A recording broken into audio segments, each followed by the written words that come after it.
Neiman, Brian Wilson, Mary Catherine Ham, today's newsmakers, and you, the Morning Majority. 105.9 FM. AM 630. WMAL. 6:37 on the Morning Majority. It's Brian Wilson, Brian Neiman, Mary Catherine Ham, and joining us on the phone line, a guy that I saw late last night at the D.C. Improv. He was participating in D.C.'s Funniest Celebrity. Lanny Davis joins us now. Lanny, I'll give you the first chance to assess your comedy prowess last night. Do you think that you killed him? No, I think that Brian Wilson is amazing to have done a service for a very important cause on the walk for cure, and doesn't sleep, and is at his work this morning asking me that question. He's killing you with kindness, Brian. Yeah, well, because he knows what's coming. I will say that I think I should stick to my profession as a good crisis manager and not do with comedy for the Well, you know, on that point, Lanny, I mean, as long as I'm going to have to venture my assessment of your comedy skills. Why are you so rude? I just really feel like I need to. And, you know, you are a crisis manager, and during your routine, I kept wondering, when is he going to start managing the crisis that is this comedy routine? I know. Well, at least I tried. And the fact that I was more nervous doing that particular presentation than defending President Clinton on national television will tell you what I'm good at, what I'm not good at. Well, Lanny, I applaud you for going up on stage and giving it a shot. It's very, very hard to do. Scary. It makes me scared just thinking about it, and rock on. Yeah, I'll defend you as well, Lanny. Good job. You gave it the old college try, and you know, thank you. Better to have gone and tried than to sit on the sidelines and do nothing. Because there are other people in this room that could have done it and decided not to do it because they were too much of a wuss to want to try it. Are you looking at me? I'm not looking at it. Are you looking at me? I'm looking at the mirror, actually. Well, I'm slotted for next year, so Brian better be nicer then.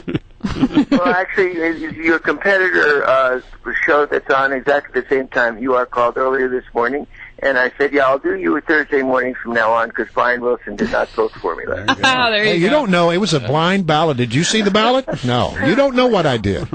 No, I count ballots ahead of time, and I'm 100% wrong, so don't count my predictions. It was fun, and it was a great cause, and there was really only one inappropriate moment. I won't mention his name, but a congressman from Oregon decided, instead of being funny, to attack Grover Norquist, who I happen to disagree with, but it did remind me, good topic for the morning, because I just saw people on MSNBC piling on Newt Gingrich and attacking him personally, that we don't seem to have the ability to debate issues. This is now attack Gingrich time, and of course they're not attacking him on issues, they're attacking him personally, they're going after his character. It's just Democratic pile-on time or Republican pile-on time, and this is where we are. And last night I thought the congressman from Oregon was personally attacking Grover Norquist, and the whole place got uncomfortable. I don't know whether you agree, Brian, but I thought it was awful. I do agree. What did he say? It's hard to well, it got more political than comedic. Oh, okay. Right. It was more of a political attack than Which is always the risk when you do something like this in D.C. But a character attack is fair in politics, Lanny, isn't it? I mean, especially for Republicans, it matters. It matters a lot. I mean, if you're talking about perhaps, baggage or divorces or cheating on your wife, those kinds of things, which is character, and especially when it comes to Republican voters, that kind of stuff matters. Well, it depends on how it's done. He is without stones. If you're talking about private life, frailties and weaknesses, no, I don't think it's appropriate. Everybody. Hold on. So you don't think it's fair to ask questions about Herman Cain? Any president has had a perfect private life. I think if it affects public performance and public policy and values, then character, certainly I'd want to know about it in a president. Lanny, hold on. Wait. I got to ask you now. You're saying that in a situation like with Herman Cain, it's not fair to raise the issue when somebody comes forward and says, to raise the issue that has nothing to do with his qualifications to be president. His honesty and candor in addressing it, the way he's mismanagement of really getting out and acknowledging what happened, I do have criticism of. But as to his personal life, and the fact that he has flaws and weaknesses, if he's able to serve as president, John Kennedy, Franklin Roosevelt, and probably George Washington, we could have had these conversations about. No, I think it's an illegitimate issue. Well, you've known Newt for a long time. What do you think of the Newt boomlet? It might not even be a let. It might be a real boom. His character and a lot of flaws in his personality, and I think he probably measures up to most presidents of the United States in that respect. But he's brilliant, He's creative. He has a lot of ideas.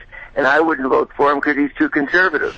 But he certainly has arisen to the front of the pack, which I predicted last June, because he's very, very smart. He's got ideas, and he has a record of reaching across the aisle and working with Democrats. He and Bill Clinton and the Republican Congress did help balance the budget and produce $1 trillion surplus. And it's interesting to me that President Clinton several days ago gave Newt Gingrich credit, even though he's the man who led the impeachment against Bill Clinton. It tells you a lot that Bill Clinton agrees that let's get over this personal mudslinging that's already going on. I just watched one particular network that has one orientation, and they're all piling on Newt, every one of them, for the whole, even, I'll say his name, Joe Scarborough, who had a falling out with Newt when he was in the House, didn't get his way, and spent just 20 minutes attacking him personally. So I just think this is the kind of politics.